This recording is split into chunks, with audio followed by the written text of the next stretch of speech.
Signore e signori, Miss Vidda.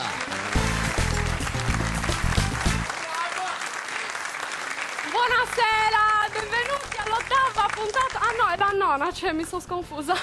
Di Fuori Onda. Cioè voi dovete sapere, dato che lo guarderete questo bel programma, che io ogni volta chiedo un presentatore buono, tutto muscoloso, che mi voglia anche un pochettino, e invece mi mandano sempre a loro. Max e Simone. Oh, yeah. Ciao. Ti posso conoscere?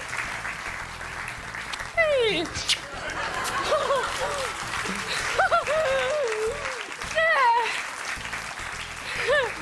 Ma sei vero? Oh, là sentendomi male. Oh, che non sono abituata. Oh,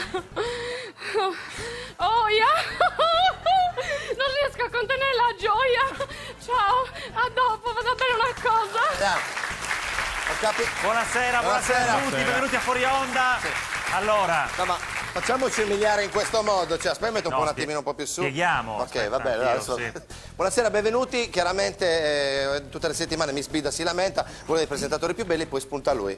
C'è un ospite Sì, questa sera, ci spostiamo anche un po' mettiamoci perché. un Ok, ci mettiamo un attimino qui. Signore e signori, facciamo un bel applauso al nostro ospite di stasera, Roberto Sanci. applauso. Da Oristano. Ma chi è? Chi è? Oltre ad essere un bel ragazzo, chi è? Chi è? Chi è? È giovanissimo, ha solo 21 anni. Cosa hai vinto? Diciamolo. Ho vinto un concorso che si è tenuto ad Ascoli Piceno. Ho strappato il titolo di Mister Bello d'Italia 2012, rappresentando la Sardegna. Mister Bello d'Italia. Sì, però Max, diciamolo. Diciamo, Scusa, cioè, perché- Però Roberto, quando l'avete fatto questo concorso, scusa? 2 mesi fa. Sì, ma se non ci chiamate noi, cioè, nessuno ci ha dobbiamo detto partecipare. nulla a noi, Ma cioè, scusa, va cioè, bene. voglio dire, già noi siamo stati insigniti di un titolo, diglielo. Io sono arrivato 17esimo Mister Nuoro e Provincia. No, cioè, non era Nuoro, era. Vabbè, era l'Ollove. Era però- l'Ollove, vabbè, ma scusa, ma è sempre comunque.